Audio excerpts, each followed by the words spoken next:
They thought their world was unbreakable. For nearly 25 years, money erased evidence, lawyers buried truth, and silence was bought at any price. No one imagined that the downfall of a billion-dollar dynasty would begin with a shaking hand, holding a martini glass. And no one, absolutely no one, saw the waitress coming. For decades, Vivian Carlisle was considered untouchable. Her father's fortune didn't just open doors, it sealed mouths. Witnesses vanished. Scandals dissolved. Power cleaned up its own messes.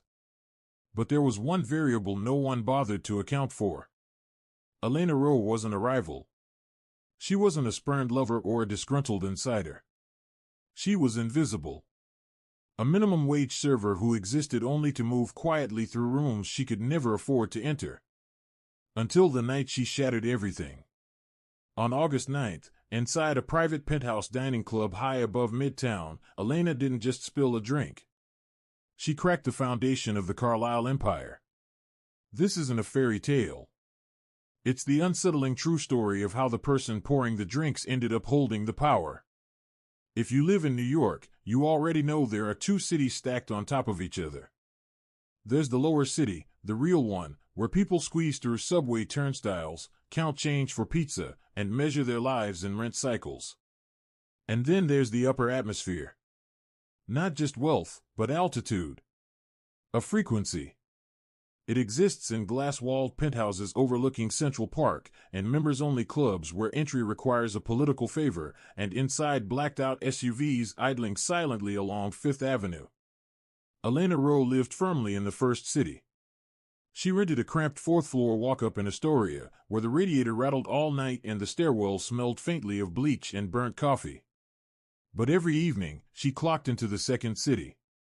Elena was 22 years old, sharp-eyed, observant, and careful. She'd learned early that attention was dangerous.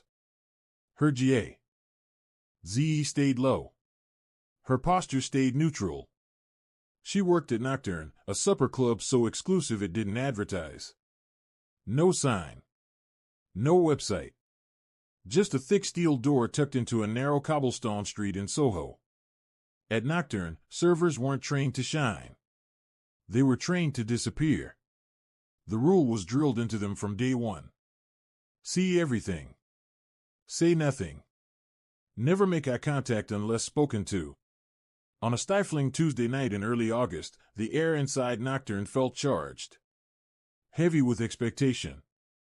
The room smelled of oud cologne, truffle oil, and expensive impatience. The reason sat at table 1, the corner booth with perfect lighting and strategic privacy. Vivian Carlisle had arrived.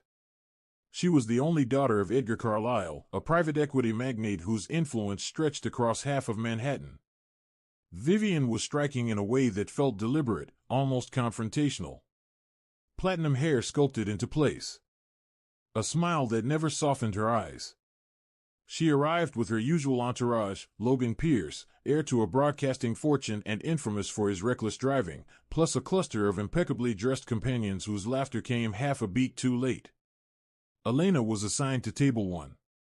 The nightmare shift. But the tips usually paid her rent for the month. Usually. Another round. Top shelf, Vivian said without looking up. And if the bartender bruises the mint again, tell him I'll have him replaced. Of course, Miss Carlisle, Elena replied evenly. She moved like a shadow, refreshing glasses, replacing napkins, weaving through bodies with a tray balanced perfectly on one hand. Invisible. Until 11:47 p.m. Elena leaned in to set down a martini when Logan, mid-rant about totaling his Ferrari in Monte Carlo, threw his arm back in an exaggerated gesture.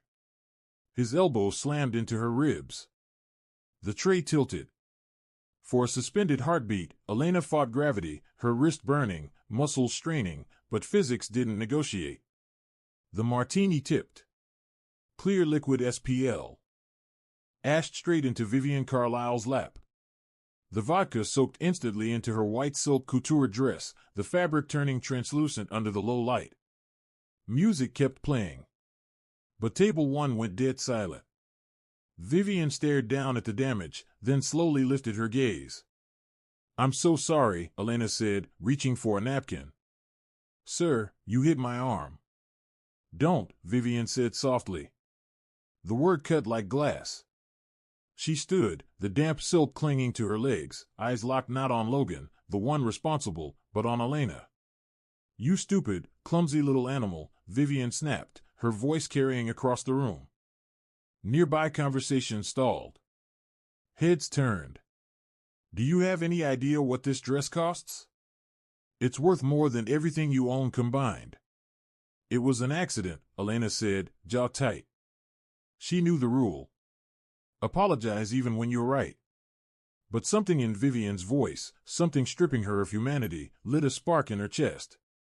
And he hit me. I don't care who hit you, Vivian hissed, stepping closer. You exist to serve. That's it. If you can't manage that without destroying five-figure clothing, you don't belong here.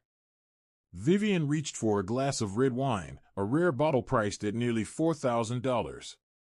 Let's see how you like it. She flicked her wrist. The wine exploded across Elena's face. It burned her eyes, soaked her uniform, dripping down her chin like blood. The DJ cut the volume. The entire room froze. Everyone watched. Elena stood there, blinded, shaking, humiliation pressing down on her chest. She wiped her eyes. Vivian was smiling, waiting for tears. Waiting for surrender. But Elena didn't cry. She broke the rule. She stepped forward, ignoring her manager rushing in, lifted her eyes, and locked them directly onto Vivian Carlisle's. And she spoke. Your father paid off the district attorney in 2020 to bury Logan's hit-and-run, Elena said calmly. You were in the passenger seat. The smile vanished. Logan went white. And in that moment, the empire cracked. The wine glass froze halfway to his mouth. It was like the entire table inhaled at once and forgot how to breathe. Get out, Elara whispered. Her voice wasn't loud. It wasn't angry. It was tight with sudden, razor-sharp fear. You're fired, the restaurant manager, a panicked man named Dennis, shouted as he lunged forward and grabbed her arm. You're done. Get out. Now. Elara wrenched free. She untied her apron slowly, deliberately. Rolled it into a loose ball. Then dropped it straight into the spreading puddle of red wine soaking the marble floor. Before turning away, she met Vivian's eyes. She held that gaze for a full second longer than comfort allowed, long enough to make sure the message landed.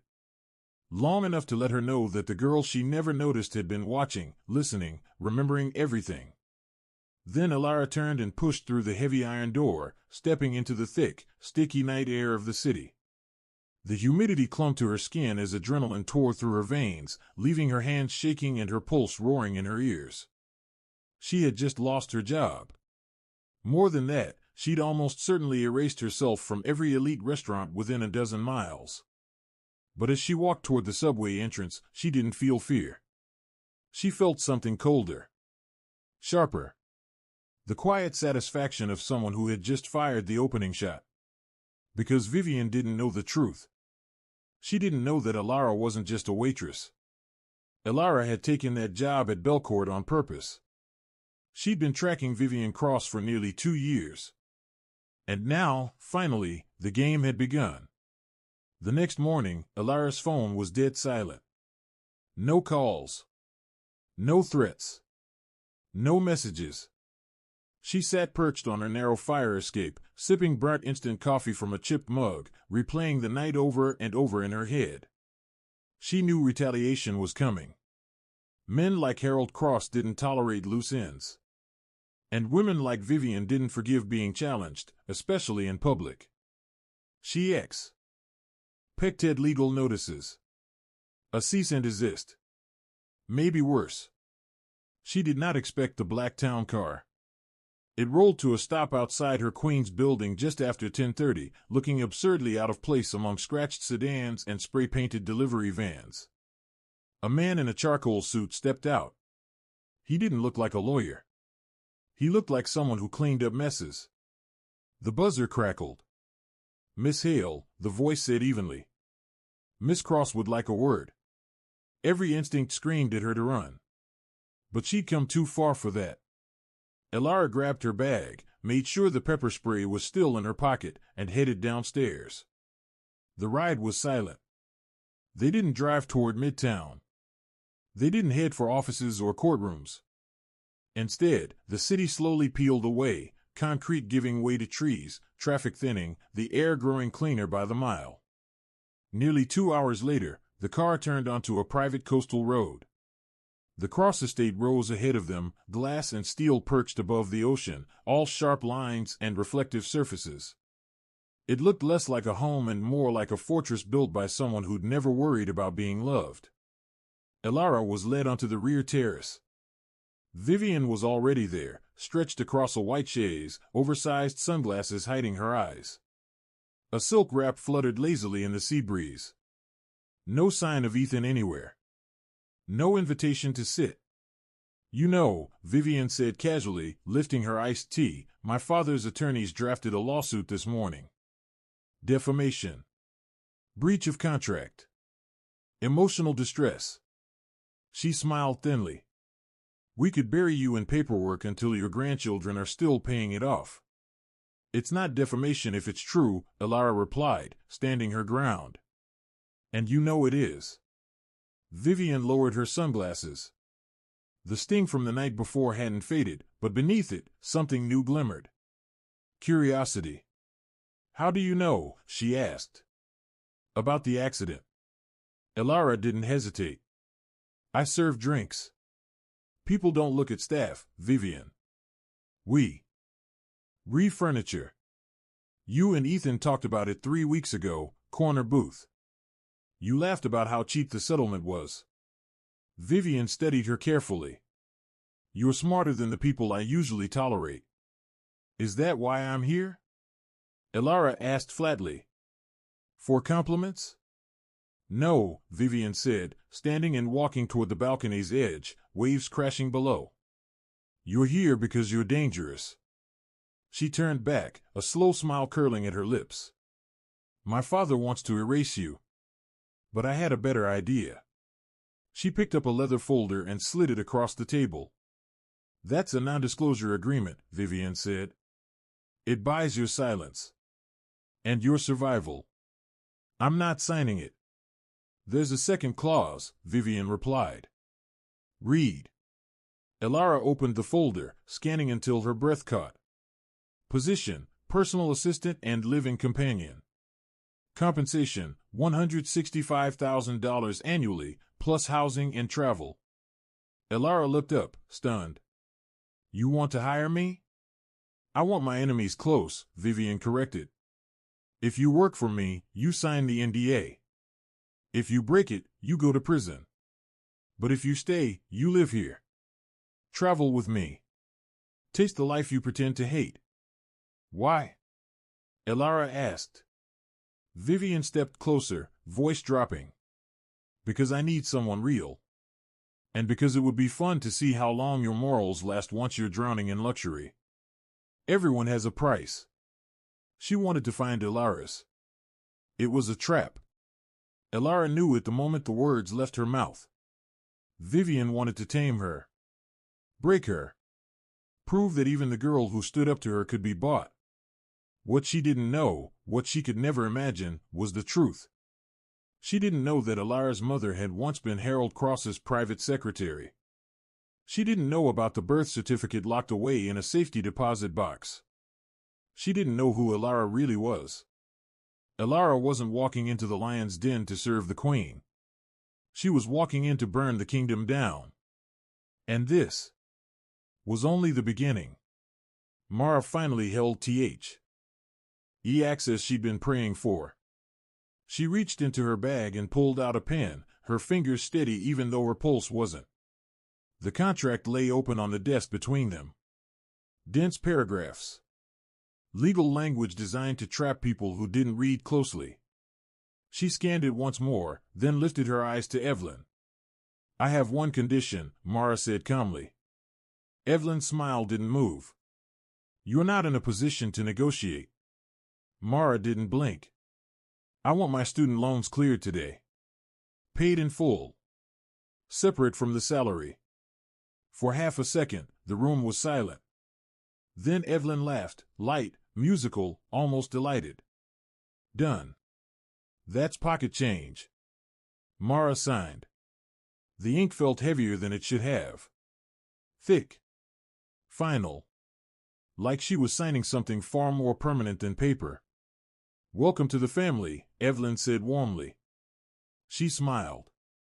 It was the kind of smile a shark gives when it senses blood in the water. Thank you, Miss Harrington, Mara replied softly, slipping back into character. An attendant escorted her down a long corridor and into the guest wing. The suite alone was larger than the entire building where she used to live. Floor-to-ceiling windows. Plush furniture. A private balcony overlooking the ocean. Once the door closed, Mara pulled out her burner phone. One contact. Saved as unknown. She typed a single message. I'm in. It started. She lowered the phone and looked around the room. Silk curtains stirred in the ocean breeze. Marble floors reflected the light like polished ice. Luxury everywhere, designed to make people forget who they were. She stepped toward the mirror. The wine stain was gone. The war paint wasn't. She met her own reflection and didn't look away. She had sold her soul to the devil. But Evelyn Harrington had forgotten something. The devil was a fallen angel. And Mara. Mara was the judgment that came after. But the game was about to change. Because that night, a third player entered the board. And he wasn't Lucas. He wasn't Victor. He was the one variable Mara hadn't planned for. He didn't carry the Harrington name. But he carried their secrets. His name was Adrian Cole. Mara met him 3 hours after moving into the estate. She was in the library, technically browsing for a book, practically scanning the shelves for anything out of place. False panels. Hidden safes. The tired cliches rich men used to hide their sins. The Roman Empire, a voice said from the shadows. A bit heavy for bedtime reading. Low. Rough. Unannounced. Mara didn't flinch. She trained herself out of that habit years ago. She turned slowly. Adrian Cole leaned against the oak doorway, half hidden by shadow. Early 30s. A suit that probably cost more than her student debt, but worn like armor, not decoration. Dark hair. A thin scar cutting through one eyebrow. Eyes sharp enough to feel invasive. Lucas had been pretty. Adrian was dangerous. The kind of man who'd done terrible things and slept just fine afterward. I like history, Mara said evenly, sliding the book back into place. It teaches you how empires collapse. He stepped into the room. Silent on the Persian rug. Adrian Cole, he said. Head of security. I manage Victor Harrington's liabilities. I know who you are, Mara replied. She did.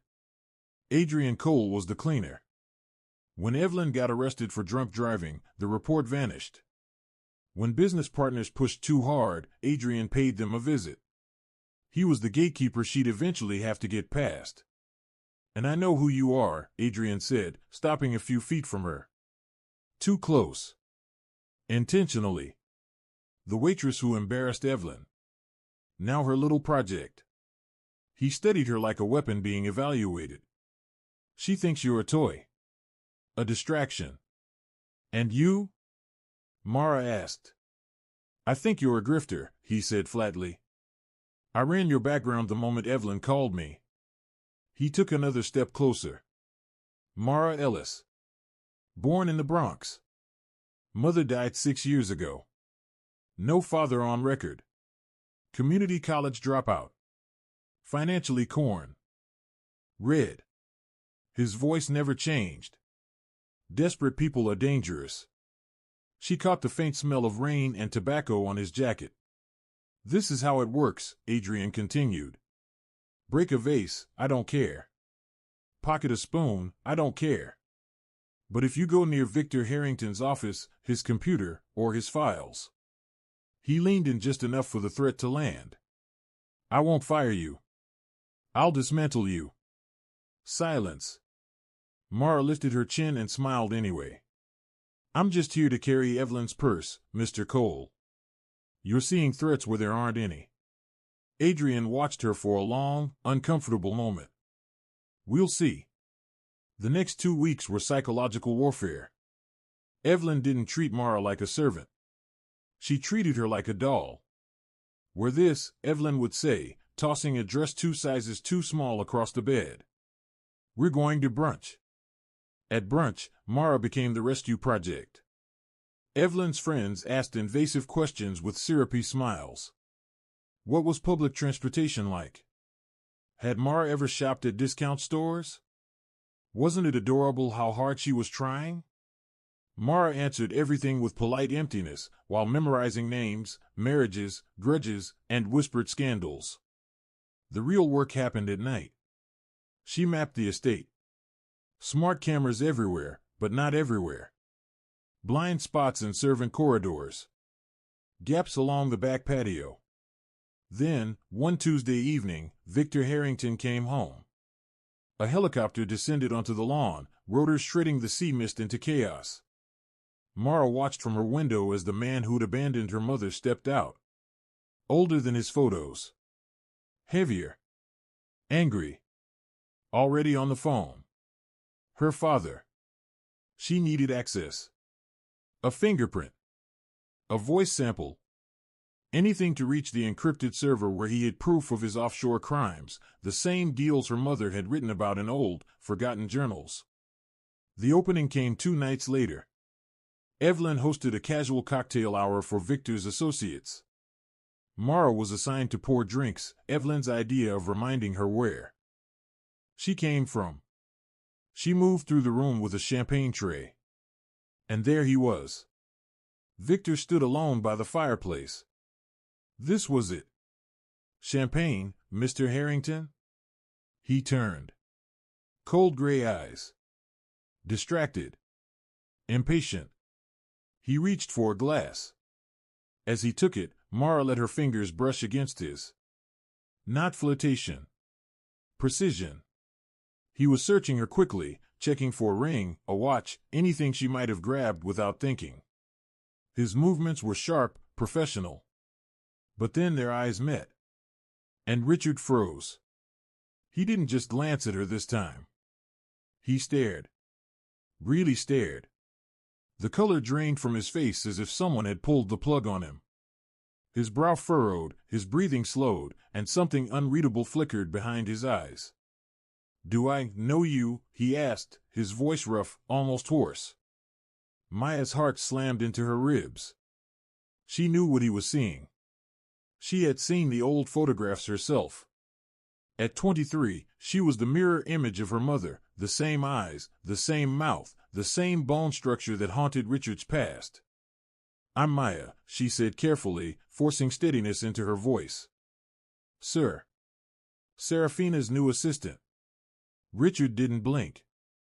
Confusion twisted into something darker, recognition brushing up against horror. His mouth opened, as if a name were about to escape, but before he could speak, a heavy hand clamped down on Richard's shoulder. Mr. Sterling, a smooth voice cut in. Gabriel Stone. Gabriel had appeared as if summoned from thin air. There's a call waiting on the secure line, he continued evenly. It's the senator. Richard blinked, the spell breaking. He inhaled sharply, straightened his jacket, and nodded once. His gaze slid from Gabriel back to Maya, narrowing with suspicion. Right. Excuse me. He walked away, but not cleanly. He glanced back once. Then again. Gabriel's grip tightened on Maya's shoulder. It wasn't painful, but it was deliberate. A warning. You're swimming in deep water, Gabriel murmured close to her ear. Richa. RD doesn't like surprises. And he really doesn't like faces that look like ghosts. Maya pulled free, forcing herself not to flinch. I was just serving a drink. You were shaking, Gabriel said quietly. Why? Because you were staring at me, she lied without missing a beat. For a second, Gabriel studied her. Then his voice dropped, smooth and dangerous. Careful. I'm watching you. And unlike Richard, I don't believe in ghosts. Maya retreated to the kitchen, her pulse roaring in her ears. Her hands trembled as she braced herself against the counter. Richard had recognized something. Maybe not her name, but the memory of the woman he had destroyed. The clock was ticking now. Faster than before. She checked her phone. A message from unknown. The gala is Saturday. The red ledger is in the safe in the master suite. The code changes every 24 hours. You need Stone out of the room. Maya looked back into the ballroom. Gabriel stood near the perimeter, alert, composed, watching everything like a predator. Getting him out of the way wouldn't be easy. Unless she became the distraction. The Sterling Foundation Gala was the event of the season. It took place at the Astoria Crown Hotel, a Manhattan landmark where crystal chandeliers dripped light and every guest represented generational wealth. The air smelled like champagne and money. Serafina had been preparing for days. Maya's preparation was different. That morning, Serafina had tossed a dress onto the bed with a smirk. Wear this. It was vintage. And hideous. A neon pink taffeta monstrosity from the late 80s, puffy sleeves, layers of stiff tulle, and enough fabric to make Maya look like a walking joke. It was intentional. If Maya refused, she'd be labeled ungrateful. If she wore it, she'd be the entertainment. So Maya waited. 10 minutes before departure, she took out a pair of scissors. She cut the sleeves clean off. Slashed the tulle into a daring high slit. Pinned the bodice until it hugged her frame perfect. Ly. When she stepped out to the waiting limousine, she didn't look ridiculous. She looked bold. Avant-garde. Unapologetic. Serafina's jaw dropped. What did you do? She snapped. I made it work, Maya said calmly. Serafina's eyes narrowed. You think you're clever? Just wait. The gala was a storm of flashbulbs. Maya walked 3 steps behind Serafina, clutch in hand, and visible but not unnoticed. Inside the ballroom, New York's elite laughed, drank, and whispered deals worth millions.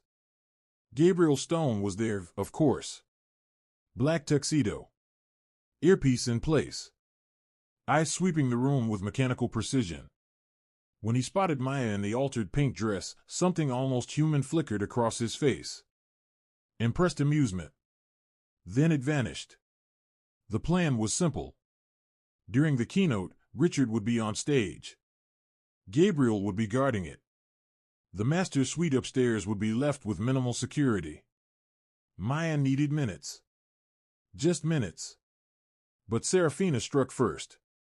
At exactly 9:12 p.m., as servers cleared the appetizer plates, Serafina grabbed Maya's arm. My bracelet, she hissed. My diamond tennis bracelet. The Cartier one.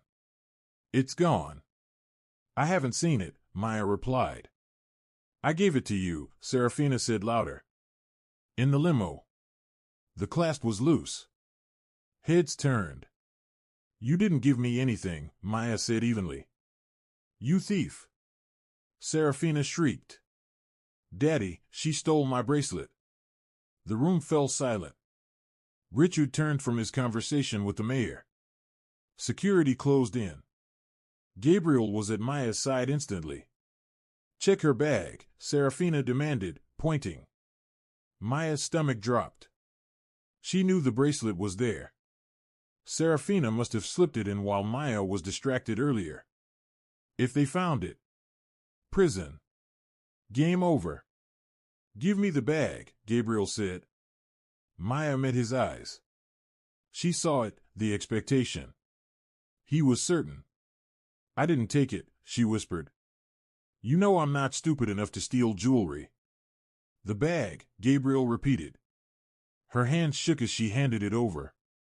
He unzipped I. T. reached inside. Serafina smirked, waiting for the sparkle.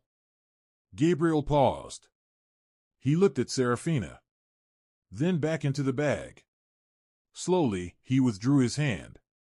"There's nothing here," he said loudly. "Just a lipstick and a phone." Silence slammed into the room. Serafina's face drained of color. "That's impossible, check again." "I did," Gabriel said, final. "It's not there." "Maybe it fell in the limo," Richard snapped, irritated. "Serafina, stop making a scene." Serafina stood frozen, humiliated, her mouth opening and closing. Her glare burned into Gabriel. Then into Maya. Mara froze in place. She knew the bracelet had been there. She'd felt its weight in her clutch earlier, solid, unmistakable. Her fingers curled inside the bag again, searching, hoping she was wrong. Empty. Her pulse spiked. Then it hit her. Lucas. He'd found it during the chaos. Slipped it away without anyone noticing. Covered for her. Saved her. The noise in the ballroom softened as the house lights dimmed and the master of ceremonies announced the upcoming speeches. Glasses stopped clinking. Conversations faded into murmurs. Lucas stepped closer, his shoulder brushing hers. He leaned in just enough that his breath grazed the shell of her ear. "I've got the bracelet," he whispered. "It's in my pocket." Mara swallowed. "You just saved my life," she murmured back. "Why?" His voice stayed low, calm. "Dangerous. Because I want answers. Thieves steal for money. You're not here for money." She stiffened. "You're hunting," he continued. "And I want to know who, or what, the prey is." Before she could respond, he straightened and glanced toward the stage. "Victor's about to start talking," he said quietly. "You've got 20 minutes before the speeches wrap up. If you're planning to do whatever you're planning to do upstairs, now's the time." Her eyes snapped back to him. "I pulled the guard from the suite," he added. Mara stared at him, shock rippling through her chest. He wasn't just helping her. He was opening the door. "Go," Lucas hissed. She didn't hesitate. Mara melted into the crowd, weaving between guests, slipping past servers and security with practiced ease. She ducked into the service corridor and pressed the elevator call button with shaking fingers. The ride-up felt endless. When the doors slid open onto the penthouse level, silence swallowed her whole. The suite was dark when she entered. Heavy drapes blocked the city lights, leaving the space cloaked in shadow. Her footsteps sounded too loud against the carpet as she crossed the room. She went straight to the painting. Just like the anonymous tip had said. She slid it aside and revealed the wall safe. Now came the hard part. The keypad blinked patiently. She tried her mother's birthday first. 0812. Error. Her jaw tightened. She tried Serene's birthday. Error. Time crawled. Sweat prickled along her spine. What does Victor Hale care about more than anything? She thought desperately. Not people. Not family. Money. Power. The moment it all began. She didn't know the date of his first million, but then something clicked. A detail from the intercepted messages she'd pulled weeks ago. A recurring calendar alert he never missed. March 3rd. The day his company went public. Her fingers flew. 0303. A soft click echoed in the room. The steel door swung open. Inside were neatly stacked bundles of cash, multiple passports, and, there, a small crimson leather notebook. Mara grabbed it. Her hands trembled as she opened. The cover.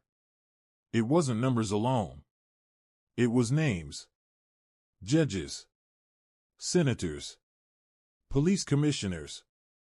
Each paired with a payment and a favor delivered. This was it. The ledger. Proof that Victor Hale didn't just influence the city. He owned it. She yanked out her phone and started photographing the pages, one after another, barely breathing as she worked. Her fingers moved faster as adrenaline took over. Then, ding. The elevator. Footsteps. Someone was coming. She snapped the final page, an entry dated 26 years earlier. Payment to Elaine Marwood, $480,000. Condition, silence regarding the child. Employment terminated. Mara stared. Her mother's name burned on the screen. Tears flooded her eyes instantly. He hadn't just destroyed her mother's career. He'd bought her silence. Footsteps stopped at the door. Mara shoved the book back into the safe, slammed it shut, spun the dial blindly, and dove behind the thick velvet curtains just as the door opened. Victor Hale entered the suite. And he wasn't alone. I saw her leave the ballroom, Victor growled. Find her. I'm checking now, sir, came Nolan's tense reply. She knows something, Victor said, pacing. His shoes stopped inches from where Mara hid. When I looked at her tonight, I saw Elaine. If she's Elaine's brat, she's a liability. He leaned closer to the curtains. And you know what we do with liabilities. Mara clamped a hand over her mouth, forcing herself not to breathe. If she's the daughter, Nolan said shakily, does that mean she has a claim? Not if she's dead, Victor replied coldly. Call Reed. Tell him to bring the car around back. We're taking her for a drive. A one-way drive. Mara's blood turned to ice. This wasn't leverage anymore. This was a death sentence. She clutched her phone to her chest. She had the proof, but she was trapped in a room with men who planned to erase her. And the only person who knew where she was Lucas. The man who cleaned up Victor Hale's messes. Had he sent her here? To win? Or to deliver her? She stayed frozen behind the curtain, lungs screaming for air, watching Victor's polished shoes stride across the ornate rug. Reed's taking too long, Nolan muttered. What if she went to the police? She has nothing, Victor snapped. No proof. Just the word of a waitress against a man who built this city. But I want her gone tonight. The door opened again. Heavy footsteps entered. Mr. Hale, Lucas's voice said calmly. Mara's heart stopped. Did you find her? Victor demanded. I secured the floor, Lucas replied. And I found this. Something hit the table with a dull thud. Mara peeked through the curtain. Her clutch. The one Lucas had taken downstairs. She's still in the building, Lucas continued, walking slowly toward the window. Toward her. Her heart slammed against her ribs. He knew. He'd always known. Lucas stopped inches from the curtain. This is it, she thought. He's turning me in. He yanked the curtain back. Found her, Lucas said flatly. Mara gasped, stumbling backward into the glass. Victor turned, smiling cruelly. Well, he said softly. The little ghost. I have the photos. Mara blurted, holding up her phone. The ledger, if you touch me, it goes to the press. Victor laughed. Low. Empty. There's no signal up here, sweetheart, he said. And you're not leaving this room with that phone. He looked at Lucas. Handle it. You know the protocol. Make it look like an overdose. Tragic. Lucas's face gave nothing away. Understood. He grabbed Mara's arm. His grip was unbreakable. She fought, kicking, screaming, panic tearing out of her throat. Let me go. Everyone will know. Quiet, Lucas snarled, wrenching her arm painfully behind her back. He dragged her toward the door. Nolan stepped forward, pale and shaking. And everything hung on what Lucas would do next. Caleb hovered near the doorway, shifting his weight like a kid desperate to prove himself. Maybe I could help, he offered, then added weakly, or, just what? I'll drive, he blurted, a little too fast. No. Ethan's voice dropped, hard and final. You stay here. Caleb froze. You're a liability, Ethan continued coldly. You panic. I don't. This ends with me. Before Caleb could protest, Ethan grabbed Lena by the arm and shoved her into the hallway. They passed a junior security guard who had only just returned to his station, his brow furrowed in confusion as the two stormed past. Ethan didn't slow down. He marched her straight to the service elevator and slammed the button for the underground garage. The doors slid shut, sealing them in a tight metal box. Lena spun on him. You set me up, she hissed. You told me to come up here. Ethan didn't look at her. His eyes stayed fixed on the glowing numbers ticking downward. Quiet, he said. Check your jacket pocket. She hesitated, then slipped her fingers inside the lining. Her breath caught. Cold. Smooth. Heavy. A diamond bracelet, unmistakable. Celeste Arden's. I put it back on you when I pulled you out, Ethan said flatly. If we get stopped, you're a thief. If we don't, consider it severance. Her hand trembled. Where are you taking me? To the river, he replied, emotionless. The elevator opened into the VIP garage. A black SUV idled nearby, engine already running. Ethan shoved her into the passenger seat and locked the door before she could react. He jumped behind the wheel and tore out of the garage, tires screaming as the city lights blurred past. Lena stared at the dashboard screen. The route arrow pointed west, toward the industrial shoreline. Toward the dumping grounds. Please, she whispered, voice shaking. You don't have to do this. You saw the ledger. You know what he did. Ethan didn't respond. His driving was unnervingly precise, lane changes measured, turns clean, eyes never wavering. His phone rang. He answered on speaker. Is it handled? A man's voice asked calmly. We're moving, Ethan replied. 9 minutes out. Good. Destroy the phone. The call ended. Without slowing down, Ethan rolled down the window and hurled the phone onto the highway. It bounced once, then vanished under the wheels of oncoming traffic. Lena stared at him. Suddenly, the SUV lurched sideways. Ethan cut across 3 lanes, horns blaring as he shot toward the tunnel entrance instead of the docks. You missed the exit, she said, barely audible. I know. He reached beneath the dashboard, tore out a small blinking device, and flung it out the window. What are you doing? She demanded. For the first time, Ethan looked at her. The mask was gone. He looked wrecked. I'm kidnapping you, he said quietly. Because if you stay in this city tonight, you'll be dead by morning. Her heart stopped. I've spent 3 years undercover for that ledger, he continued. I'm not letting you die before it matters. She swallowed hard. Undercover? You're law enforcement? Federal, he said. Operation Iron Vault. We've been chasing Marcus Vale for racketeering and murder for over a decade. But we needed a blood connection to crack the safe. He glanced at her grimly. I didn't help you because I liked you. I helped you because you were the key. You needed the photos, she said numbly. Yes. He tightened his grip on the wheel. And now Marcus knows his cleaner turned. He's going to send everything he has after us. They drove for nearly 2 hours, leaving the city behind and plunging deep into the rusted sprawl of northern New Jersey. They stopped at a roadside motel that looked like it rented rooms by the hour. The neon sign buzzed and flickered, no vacancy. Ethan kicked in the door to room 217 without hesitation. Don't touch anything, he said, tossing a burner phone onto the bed. Connect your phone to this hotspot. Upload the photos to the secure server I'm sending you. Now. Lena sat on the sagging mattress, hands shaking as she logged in.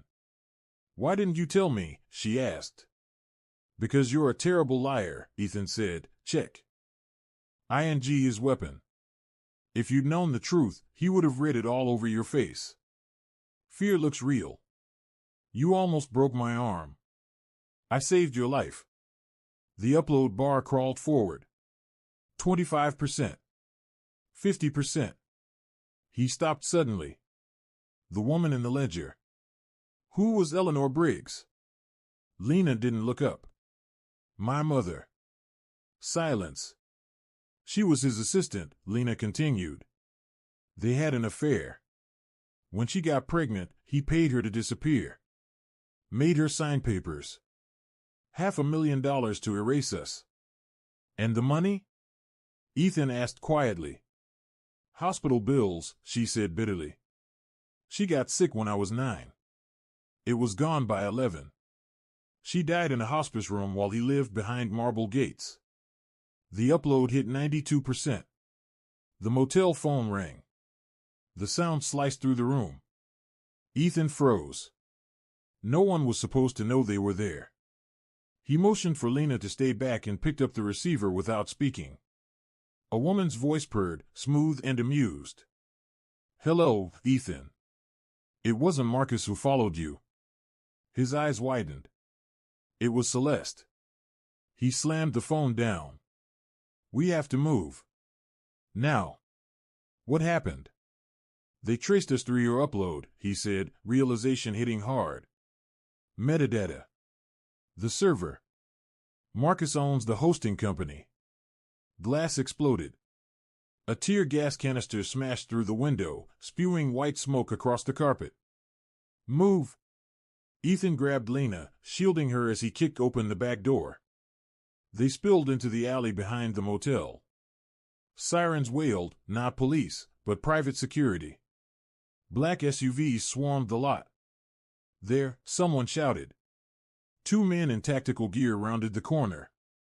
Ethan raised his Glock from his ankle holster and fired 2 sharp warning shots. And the night erupted. Gunfire exploded behind them. Both men dove instinctively as bullets tore into metal and concrete. The cars blocked. Evan Cross yelled over the chaos. We cut through the rail depot, now. They ran. Lena Hale's heels snapped mid-stride. She didn't hesitate. She kicked them off and kept moving, barefoot. Feet slapping against gravel and shattered glass as pain flared with every step. The night air burned her lungs. Her pulse roared in her ears. They vaulted a sagging chain-link fence, tumbling hard into an abandoned freight yard. Rusted railcars loomed like skeletons in the darkness. They collapsed behind a dented tanker car, chests heaving, hands shaking. Lena fumbled for her phone, staring at the screen as if it might disappear. Upload complete, she gasped. It went through. I set everything. Evan slammed a fresh magazine into his weapon. The Bureau has it now, he said grimly. Doesn't matter what happens to us. Lena swallowed. These aren't cops, are they? No, Evan replied, eyes scanning the shadows. They're here to erase us. A voice boomed across the yard, echoing through steel and silence. Evan. A megaphone crackled. A figure stood atop a shipping container nearly 50 yards away, framed by the blinding floodlights of black SUVs. She was perfectly still, commanding, regal. Celeste Rowan. She looked like royalty surveying conquered ground. Give me the girl, Celeste called calmly. You walk away. I'll even transfer $4 million to an offshore account tonight. All I want is the former waitress. Evan glanced at Lena. Sweat dripped from his brow. They were outnumbered at least 10-1. Why her? Lena whispered. Why send the daughter? Evan's eyes widened with realization. Because Marcus Rowan is scared, he muttered. He's not leading this, he's destroying evidence back at headquarters. He sent her to clean it up. He leaned close. There's a break in the fence on the north side. Can you run? Yes, Lena said instantly. Go, Evan whispered. I'll hold them. No, she grabbed his sleeve. If I leave, they kill you. And if you die, no one can authenticate the files. She met his eyes. We go together. Before Evan could stop her, Lena stepped out from behind the tanker car into the harsh white spotlight. "Celeste," she shouted. "Get down." "In." Evan hissed. "You want me?" Lena yelled, raising her phone high. "Come take me." Then she took a breath and gambled everything. "But you should know, the live stream is already running." Celeste froze. "I'm live on YouTube right now," Lena continued, her voice shaking but loud. 80,000 people watching. Smile for the camera, sister. It was a lie. A wild, reckless, desperate lie. Lena's channel had no subscribers. The app wasn't even open. But Celeste lived online. Image was oxygen to her. And the idea of being exposed in real time terrified her more than gunfire. She raised a hand. Her men hesitated. "You're bluffing," Celeste shouted, but doubt crept into her voice. "Am I?" Lena shot back. "Check your feed. Billionaire heiress hunts sister in Jersey. It's everywhere." For one fatal second, Celeste glanced down at her phone. "Now!" Evan shouted. They bolted. Gunshots erupted, ricocheting off steel railcars as sparks flew. But hesitation had bought them distance. They tore through the broken fence and tumbled down an embankment onto a deserted roadway. A semi-truck idled at a red light. Evan flashed his badge at the driver's window. "Federal agent." "Open the door." The driver complied instantly. "Drive." Evan barked. The truck lurched forward, hauling them away as the private convoy vanished behind them. Lena collapsed against the dashboard, trembling. She stared at her phone. The screen was black. "You didn't stream it," Evan said between breaths. "No," Lena admitted with a weak smile. "But she believed I did." She exhaled. "People like them always think the world is watching." Evan checked the side mirror. "We're not safe yet. Marcus knows the Bureau has the files. And a cornered animal is the most dangerous thing there is. We need to reach the federal complex before he pulls strings." Lena stared out at the passing streetlights. She wasn't a waitress anymore. She wasn't just someone's daughter. She was the woman who had bluffed a dynasty, and D1. "Let's finish this," she said. The truck hissed to a stop at the corner of Liberty Avenue and Grant Street. Dawn crept into the sky. The Federal Plaza glowed, awake while the city slept. Lena and Evan climbed down from the cab, battered and exhausted. Her dress was shredded. Her feet bled. Evan's suit was stained with oil and dust. "This is it," Evan said quietly. "Once we cross that plaza, you're the primary witness. No turning back."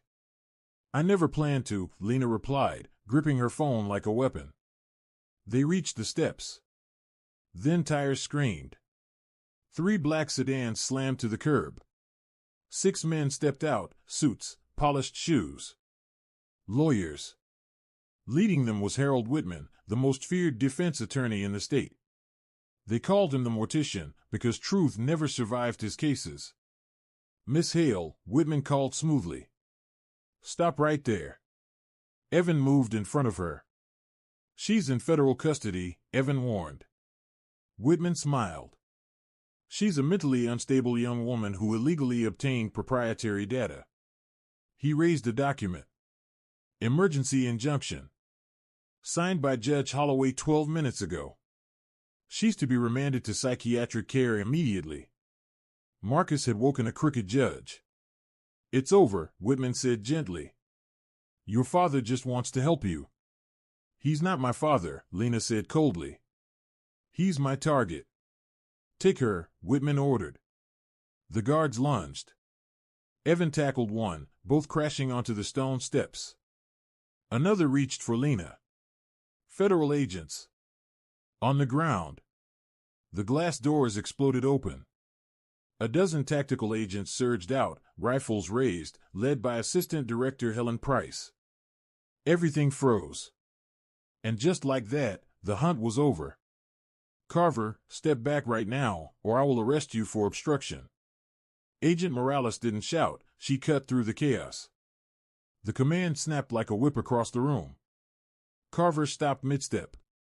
For a split second, no one moved. Then the private guards noticed the federal rifles trained steadily in their directee. On. Loyalty evaporated fast when paychecks were no longer worth dying for. One by one, they lowered their weapons and retreated. Ethan pushed himself up from the floor, grimacing as he wiped a smear of blood from his mouth. He met Lila's eyes and gave her a single nod. Go. Lila didn't hesitate. She walked past the stunned attorneys. Past the useless injunction papers scattered across the marble floor. Past the man who had spent decades trying to erase her existence. And then she crossed into the quiet safety of the lobby, heart pounding but step steady. 6 months later, the case that followed was unlike anything the Southern District of New York had ever seen. The press called it the fairy tale trial, the impossible downfall of a man once considered untouchable. The courtroom overflowed with reporters, cameras, and spectators. Every major network fought for airtime. At the defense table sat Victor Hale, stripped of his tailored suits, his artificial glow, his manufactured confidence. Without the armor of wealth, he looked small. Frail. Just another aging man terrified of what was coming. Lila took the stand. She wore a plain ivory blouse. No jewelry. No disguise. For the first time in her life, she didn't look like someone trying to disappear. District Attorney Caleb Morris guided her carefully through the evidence. The ledger pages were projected onto massive screens, name after name, payoff after payoff. Each entry peeled back another layer of rot. Finally, Morris paused. Ms. Rowan, he said calmly, let's discuss the transaction dated September 3rd, 22 years ago. The payment made to your mother. Lila swallowed, then lifted her chin. He paid her to leave, she said evenly. To walk away from everything. A murmur rippled through the room. But that wasn't the worst of it. Lila turned her head and looked directly at Victor Hale. We found the rest of the records, she said, her voice firm. The toxicology reports from my mother's autopsy. Victor Stee. Fiend. You didn't just pay her, Lila continued. You altered her prescriptions. The illness that killed her wasn't natural. It was deliberate. Slow poisoning. Arsenic, administered by a doctor who worked for you. The courtroom exploded. Gasps. Shouts. Flashbulbs firing. This wasn't just corruption anymore. It was murder. Victor slammed his fist against the table. This is a lie. She's lying. The physician testified earlier today in a sealed session, Morris replied coolly. He cooperated in exchange for leniency. He confirmed everything. Victor collapsed back into his chair. It was over. But the final blow didn't come from the evidence. It came from the gallery. A woman in black stood slowly from the back row. Her face was pale, her hands shaking. Is it true? She whispered, her voice echoing in the stunned silence. Did you kill her? Sit down, Eliza, Victor snapped, panic bleeding through his anger. You told me she was after your money, Eliza said, tears streaming freely now. You told me my mother died of natural causes. Did you kill her too? Was she just too costly to keep? Order. The judge slammed the gavel repeatedly, but it didn't matter. The Hale family wasn't just exposed. It was annihilated. The aftermath was swift and absolute. Victor Hale was sentenced to 3 consecutive life terms without parole. He would spend the rest of his days in a concrete cell, wearing the same cheap orange uniform he once mocked on the evening news. Every asset was seized. The penthouses. The yachts. The vaults of jewels. All liquidated and redistributed as restitution. Eliza Hale lost everything. The last time Lila saw her, she was working the front desk of a small bistro in Brooklyn. They didn't speak. Eliza simply nodded, a quiet, fragile ceasefire. Lila refused her share of the settlement. Every dollar was donated to a legal defense fund supporting low-income service workers, people like she used to be. On a cool autumn afternoon, Lila sat alone on a par K bench, a book resting in her hands. The collapse of ancient empires, a familiar voice asked. She smiled and looked up.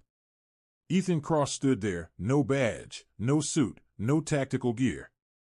Just jeans and a worn leather jacket. He'd resigned from federal service after the trial. I told you, Lila said softly. I like reading about how powerful things fall. You didn't just read about it, Ethan replied, sitting beside her. You caused it. What are you doing here? She asked. I'm starting something new, he said. Private risk consulting. Helping people who don't have power. I need someone who can walk into a room unnoticed and see everything. Lila closed her book and glanced at the skyline. The city no longer felt like an impossible fortress. It felt open. I'm not cheap, she teased. Ethan smiled. I know. And you're worth every cent. Lila Rowan, the waitress who shattered an empire, took his hand. When do we start? And that is the true story of how one overlooked woman brought down a dynasty built on lies. Because no matter how high the penthouse, no matter how thick the money, the truth always finds a way to climb the stairs. Victor Hale died behind bars 2 years later. But the laws passed in the wake of his trial still protect workers today. If you enjoyed this story of revenge, justice, and buried secrets, hit like. It helps more than you think. For more true crime drama and twisted real-world storytelling, subscribe and turn on notifications. And tell me, what would you have done if you'd found that ledger? Thanks for watching. I'll see you in the next video.